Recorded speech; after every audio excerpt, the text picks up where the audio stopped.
తాకట్లో ఉన్న మీ బంగారాన్ని విడిపించి ఆ రోజు ఆన్లైన్ రేటుకి కొంటాం. Sharma gold company. నమస్కారం, వెల్కమ్ టు సుమన్ టీవీ. నేను గీతాంజలి. ప్రస్తుతం మనతో పాటు భారతీ శంకరపీఠం వ్యవస్థాపకులు, ప్రముఖ ఆధ్యాత్మికవేత్త, బ్రహ్మశ్రీ అన్నవరపు తిరుపతిమూర్తి అవధాని గురువు గారు ఉన్నారు. వారితో మాట్లాడదాం.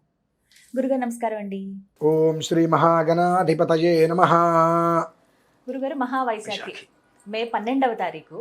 అయితే ప్రతి పౌర్ణమి విశేషమే, ప్రతి మాసంలో. అయితే ప్రత్యేకించి వైశాఖ పౌర్ణమికి ఇంకా విశేషం ఉందంటారు. మరి ఆ విశిష్టత ఏమిటో తెలియచేస్తారా?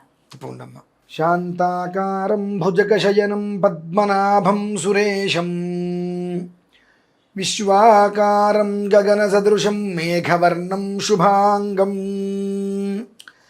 లక్ష్మీకాంతం కమలనయనం యోగిహృద్ధియానగమ్యం వందే విష్ణుం భవభయహరం సర్వలోకైకనాథం మేఘశ్యామం పీతకౌసేయవాసం శ్రీవత్సాంకం కౌస్తుభోద్భాసితాంగం పుణ్యోపేతం పుండరీకాయతాక్షం విష్ణుం వందే సర్వలోకైకనాథం సశంఖచక్రం సకరీతకుండలం సపీతవస్త్రం సరసీరుహేక్షణం సహారవక్షస్థలశోభికౌస్తుభం నమామి విష్ణుం శిరసా చతుర్భుజం.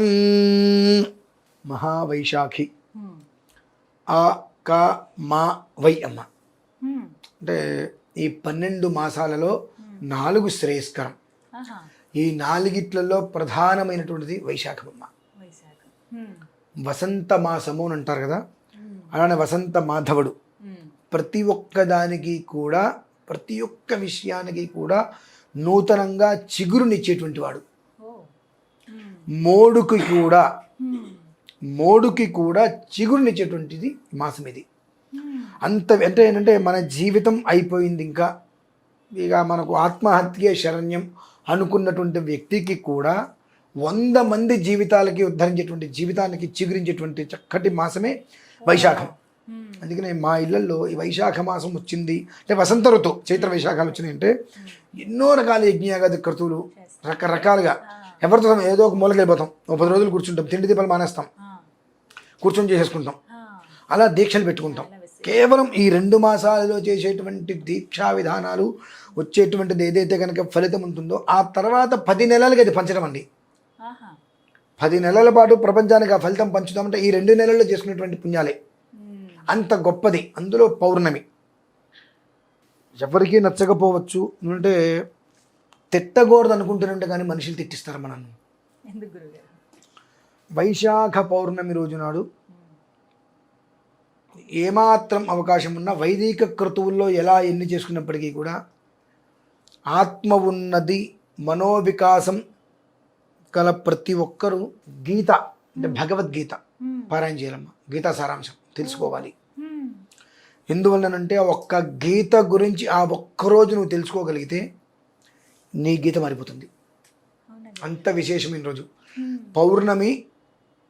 పూర్తిదాయక ఫలం. ఏకాదశి రోజు నాడు మనం గీతాపారాయణ చేస్తే అనేకమైన ఫలితం వస్తుంది. పౌర్ణమి రోజు నాడు కనుక మనం గీతాపారాయణ చేసినట్లయితే పూర్తిదాయక ఫలం. అందులోనూ విశాఖ నక్షత్రం ఆ రోజు, వైశాఖ పౌర్ణమి విశాఖ నక్షత్రం. దానికి ఉన్న విశేషం ఏమిటి అంటే ఒక్కసారైనా సరే మొహమాటం కోసం ఆయన చెప్పాడు నిజమా కాదా అని తెలుసుకుందాం అనే రకంగా మీరు గీతాపారాయణ చేసిన గీత మారిపోతుందమ్మా. గీతా జయంతి రోజు నాడు గీతపారాయణ కాదు చేయాల్సింది. వైశాఖ పౌర్ణమి ఎన్నో రకాల వైదిక క్రతువులు ఆ రోజు మా ఇళ్లలో అయితే కనుక ఉదయం నుంచి రాత్రి వరకు విష్ణుమూర్తి అర్చనలు, తులసి అర్చనలు అవన్నీ జరుగుతూ ఉంటాయి ఖచ్చితంగా. అవన్నీ చేయమని మిమ్మల్ని చెప్పట్లా నేను, అంటే ఖర్చుతో కూడుకున్న పని మిమ్మల్ని చేయమని చెప్పట్లా. ఖర్చు లేకుండా గీతాపారాయణ, భగవద్గీత ప్రతి శ్లోకాన్ని ఒక్కసారి జాగ్రత్తగా చేసుకొని ఆ విష్ణుమూర్తి వారికి అన్ని అటుకులు నివేదన పెట్టండి. బెల్లం మొక్క పెట్టి, ఇంతకుమించి మీరు చెట్లు వెరచక్కర్లేదు, పందిర్లు వేయక్కర్లేదు, 100 మందిని పిలవక్కర్లేదు, అన్నాలు పెట్టక్కర్లేదు, నడుము వెజ్జి పని చేయక్కర్లేదు. ఆ ఒక్కరోజు మీరు చేసేటువంటి ఒక్క గీతాపారాయణ మిగిలిన 10 నెలలు మిమ్మల్ని కాపాడుతుందమ్మా. అంత విశేషమైంది. మొహమాటం కోసం చేయండి, చెప్పారు, చేస్తే ఎలా ఉంటుందో ప్రయత్నం చేద్దాం, టెస్ట్ చేయడం కోసం చేయండి, ఎలా అయినా చేయండి, కానీ ఒక్కసారి పారాయణ చేయండి, చాలా విశేషం. ఇది ఒక విధానం. అంటే సామాన్యంగా రూపాయి ఖర్చు పెట్టకుండా ప్రశాంతంగా ఉదయం నుంచి సాయంత్రం వరకు మనం చేయవలసింది ఏదైనా ఉన్నది అంటే ఒక గీతాపారాయణ సామాన్యంగా చేసుకునే ప్రక్రియ కాదండి. కాస్త భగవదారాధన మేము విశేషంగా ఏదైనా చేసుకునే ప్రక్రియ మేము చేస్తాము. శుభం. అంతకన్నా కావాల్సింది ఉందండి. అంతకుమించి మేము భగవదారాధన చేస్తాము అంటే శివకేశవులిద్దరికీ, శివ కేశవులిద్దరికీ కూడా ఆ శివకేశవులిద్దరికీ చక్కగా కూర్చోబెట్టి మారేడు తులసి దళాలతో అర్చన చేసుకొని ఇటు రుద్రం వినటం, పారాయణ కష్టం, రుద్రం వినటం. ఈశ్వర స్తుతి రుద్రం అంటే మనం ఇంట్లో ఉంటాము, ఇంటికి బయట ప్రహరీ ఉంటుంది, అది 3 అడుగులు ప్రహరీ, ఎవరైనా దూకేస్తారు ఊరికే. 20 అడుగులు ప్రహరీ అయితే అస్సలు దూకలేరు, ఎవరి వల్ల కాదు. పోనీ 6 అడుగుల ప్రహరీ, దానికి చుట్టూతా కరెంటుతో మొత్తం కట్టేశారు అంటే అంతటి పగడ్బందీగా భద్రతను ఏర్పాటు చేస్తాడు ఈశ్వరుడు. ఈశ్వరుడు. ఇకపోతే విష్ణుమూర్తి వారు.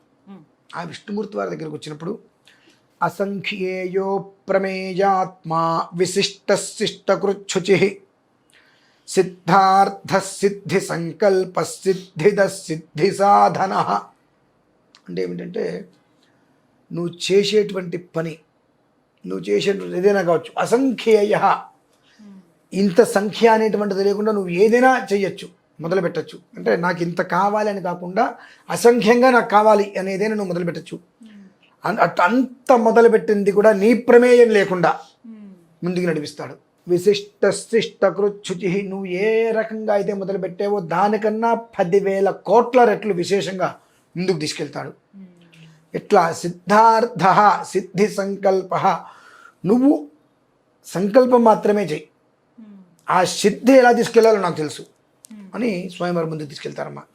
దానికి ఒక 1.5 గంట సమయం రుద్రం పారాయణ చేసుకొని సంధ్యా సమయంలో విష్ణు సహస్రనామం మొత్తం ఈ అసంఖ్యేయో ప్రమేయాత్మ అనేటువంటి శ్లోకంతో సంపుటి చేయమనండి.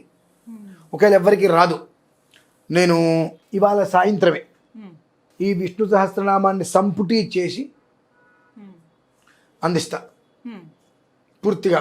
అంటే ఎట్లా వస్తుందంటే అమ్మా, ఓం అసంఖ్యేయో ప్రమేయాత్మ విశిష్ట శిష్టకృచ్ఛుచి సిద్ధార్థ సిద్ధి సంకల్ప సిద్ధిద సిద్ధి సాధన విశ్వం విష్ణుర్వషట్కారో భూత భవ్య భవత్ప్రభు భూతకృత్ భూతభృద్భావో భూతాత్మ భూతభావన అసంఖ్యేయో ప్రమేయాత్మ విశిష్ట శిష్టకృచ్ఛుచి సిద్ధార్థ సిద్ధి సంకల్ప సిద్ధిద సిద్ధి సాధన అసంఖ్యేయో ప్రమేయాత్మ విశిష్ట శిష్టకృచ్ఛుచి సిద్ధార్థ సిద్ధి సంకల్ప సిద్ధిద సిద్ధి సాధన.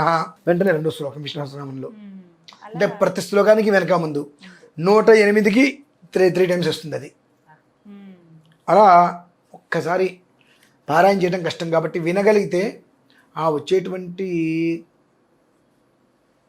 జన్మకృత యోగం, సప్త జన్మ కృతం పాపం వ్యాధి రూపేణ పీడితేనే మనకు ఉంది. 1,000,000 జన్మ కృతం పాపమే ఇది మనకు. అంటే ఈ ఒక్క చేయడం వలన 1,000,000 జన్మలు ఏదైనా మనకు ఇప్పుడు అనుభవించి వస్తున్నామంటే దోషాలు తీసేస్తుందమ్మా. చిన్న చిన్నవే, ఏదో మనం కట్టెలు మూసుకొచ్చేయాల్సిన అవసరం లేదు. ఒకటి గీతాపారాయణ ఉదయం పూట, సంధ్యా సమయంలో 5:30 ఆ ప్రాంతాలలో శివకేశవ ఆరాధనమ్మ. అది చేసుకొని మీరు ప్రశాంతంగా ఇంట్లో మీ పని మీరు చేసుకోండి. ఆ వచ్చేటువంటి యోగం అనేటువంటిది శుక్లపక్షములో చంద్రుడు ఏ రకంగా దినదిన ప్రవృద్ధి చెందుతాడో అలాంటి జీవితం ప్రతి ఒక్క మనిషి ఖచ్చితంగా చూస్తాడమ్మా, నమ్మితే. అంతే ఒకటి చేసుకోగలగాలి. పౌర్ణమి నిజమే చాలా విశేషం కదండి. అందులో మీరు అన్నట్టు 4 వైశాఖం అనేది చాలా అద్భుతమైనది. సోమవారం వచ్చింది, పైగా మాధవ మాసం, అందుకే శివకేశవులు ఇద్దరికి విధంగా చేసుకుంటే మంచిదని చెప్పారు. సాయంత్రం ఎందుకు చేయమని తెలుసమ్మా? సాయంత్రం ఎందుకండి? ఏ పనైనా చేయాలంటే మనకు చంద్రబలం అవసరం. ఉదయం పూట చేయమని చెప్పచ్చు. సాయంత్రమే ఎందుకు చేయమని అంటే అమ్మా, మనం ఏ పని చేయాలన్నా మనకు చంద్రబలం అవసరం. చంద్రుడి యొక్క అనుగ్రహం లేకపోతే మనకు బ్రతికే ఉండదు. అది మనం గమనించుకోవాలి. ఈశ్వరుడు నెత్తి మీద చంద్రుడు ఉంటాడు. సోమవారం రోజు నాడు మనం చేసేటువంటి అర్చన చంద్రుడికి వ్యాప్తి చెందుతుంది, శివుడికి కదమ్మా. చంద్రుడికి వ్యాప్తి చెందుతుంది. కనుక ఆ చంద్రుడి యొక్క అనుగ్రహం పరిపూర్ణంగా మనకు లభ్యమవుతుంది. ఆ పౌర్ణమి రోజు నాడు అడవిని సైతం ఆయన వెన్నెల ఏ రకంగా ఇస్తాడో అదే రకంగా అమావాస్య రోజు నాడు కూడా మన కుటుంబానికి వెన్నెలిస్తాడన్నమాట చంద్రుడు. దానికోసమే సాయంత్రం చేయమంటానికి మన కారణం. ప్రధానమైన కారణం అది. చక్కగా వివరించారు గురుగారు. ధన్యవాదాలండి.